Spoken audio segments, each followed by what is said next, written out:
Guys, അപ്പോൾ ഇതാണ് വിവോയുടെ X200 Pro എന്ന മോഡൽ. ആക്ച്വലി ഈ ഒരു സീരീസിൽ 3 മോഡലുകളുണ്ട്. അതായത് Vivo X200 Pro 5G and Vivo X200ഉം. പിന്നുള്ളതാണ് മിനി വെർഷൻ. ഈ ഒരു മിനി വെർഷൻ ആക്ച്വലി ഇന്ത്യയിൽ അവൈലബിൾ അല്ല. മേ ബി ആ ഒരു മോഡലും ഇന്ത്യയിൽ അവതരിപ്പിച്ചിട്ടുണ്ടെന്നുണ്ടെങ്കിൽ വിവോയുടെ തന്നെ മറ്റു മോഡലുകളുടെ സെയിൽസിനകത്ത് ഏതെങ്കിലും രീതിയിൽ എഫക്റ്റ് ചെയ്താലോ എന്ന് വിചാരിച്ചിട്ടായിരിക്കണം. അതായത് ഇതിൻ്റെ തന്നെ മിനി വെർഷൻ നമുക്ക് ഒന്നും കൂടെ ഹാൻഡിൽ ചെയ്ത് കൊണ്ടുനടക്കാൻ പറ്റുന്ന ഒരു ഡിസൈനിലാണ് വന്നിട്ടുള്ളത്. പക്ഷേ ഇതിൻ്റെ പ്രോ വെർഷൻ കുറച്ചൊരു ബൾക്കി ഡിസൈനായിട്ട് നമുക്ക് തോന്നും.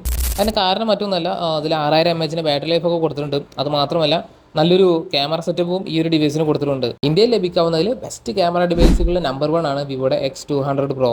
ഞാൻ അങ്ങനെ പറയാൻ ഒറ്റ റീസൺ ഉള്ളൂ. ഈ ഒരു ഡിവൈസ് ഞാൻ കയ്യിലെടുത്ത ഒരു സമയത്ത് ഇതിൻ്റെ അഡീഷണൽ ഫീച്ചേഴ്സ് ഞാൻ കുറേ ചെക്ക് ചെയ്തിട്ടുണ്ടായിരുന്നു. അതായത് ഇതിൻ്റെ ബാറ്ററി ബാക്കപ്പ്, അതുപോലെ തന്നെ ചിപ്സെറ്റും കാര്യങ്ങളൊക്കെ ഞാൻ ചെക്ക് ചെയ്തിട്ടുണ്ടായിരുന്നു. ഡിസ്പ്ലേയും കാര്യങ്ങളൊക്കെ ഞാൻ ചെക്ക് ചെയ്തു. പക്ഷേ അതിൽ കൂടുതൽ ഞാൻ കുറച്ചും കൂടെ ടൈം എടുത്ത് നോക്കിയിട്ടുള്ളത് ഇതിൻ്റെ ക്യാമറയുടെ ഡീറ്റെയിൽസ് ആണ്. കാരണം അത്രയ്ക്കും ഫീച്ചേഴ്സ് ഇതിൻ്റെ ക്യാമറകൾക്ക് മാത്രമായിട്ട് നൽകിയിട്ടുണ്ട്. സോ നിങ്ങൾക്ക് തന്നെ കാണുന്നതാണ്, ഈ ഒരു ഡിവൈസ് ആര് ഫസ്റ്റ് ടൈം എടുക്കുകയാണെങ്കിലും നേരെ നോക്കുന്നത് ഇതിൻ്റെ ക്യാമറ ബമ്പായിരിക്കും. കാരണം അത്രയ്ക്ക് ഒരു ബൾക്കി ആയിട്ടുള്ള ഒരു ഡിസൈനാണ് ഇതിൻ്റെ ക്യാമറ ബമ്പിന് തന്നെ കൊടുത്തിട്ടുള്ളത്. പക്ഷേ ഇതിൽ നിന്ന് കിട്ടുന്ന ഒരു ഔട്ട്പുട്ട് വെച്ച് നോക്കുമ്പോൾ നമുക്ക് മനസ്സിലാവും എന്തുകൊണ്ടാണ് ഇത് ഇത്രയ്ക്ക് ബൾക്കി ആയിട്ടുള്ള ഒരു ക്യാമറ ബമ്പ് നൽകിയിട്ടുള്ളത് എന്നുള്ളത്.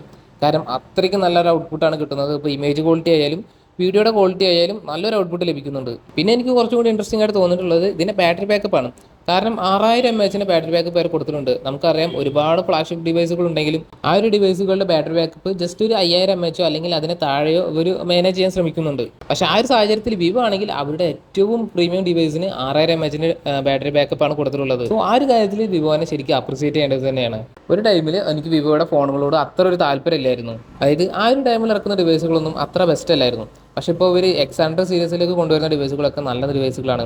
അത് മാത്രമല്ല നോർമൽ യൂസിനായിട്ട് കൊണ്ടുവരുന്ന ഡിവൈസുകളാണെങ്കിൽ പോലും വളരെ നല്ല ഡിവൈസുകൾ തന്നെയാണ്. പിന്നെ ക്യാമറയുടെ പെർഫോമൻസ് ബെറ്റർ ആക്കാൻ വേണ്ടിയിട്ടാണ് ഇവർ V3+ എന്ന ചിപ്സെറ്റും കൊടുത്തിട്ടുള്ളത്. പിന്നെ 6.7 ഇഞ്ചിൻ്റെ കർവ്ഡ് LTPO AMOLED ഡിസ്പ്ലേ ആണ് കൊടുത്തിട്ടുള്ളത്. പിന്നെ 120 Hz റിഫ്രഷ് റേറ്റും കാര്യങ്ങളൊക്കെ സപ്പോർട്ട് ആയിട്ടുണ്ട്. പിന്നെ 4 വർഷത്തേക്കുള്ള OS അപ്ഡേഷനും 5 വർഷത്തേക്കുള്ള സെക്യൂരിറ്റി അപ്ഡേഷനുമാണ് കമ്പനി അവകാശപ്പെടുന്നത്. പിന്നെ നിലവിൽ ഫോൺ യൂസ് ചെയ്യുന്നവർ അവരുടെ യൂസർ റിവ്യൂ ജസ്റ്റ് ഒന്ന് കമൻറ്റ് ചെയ്യണേ.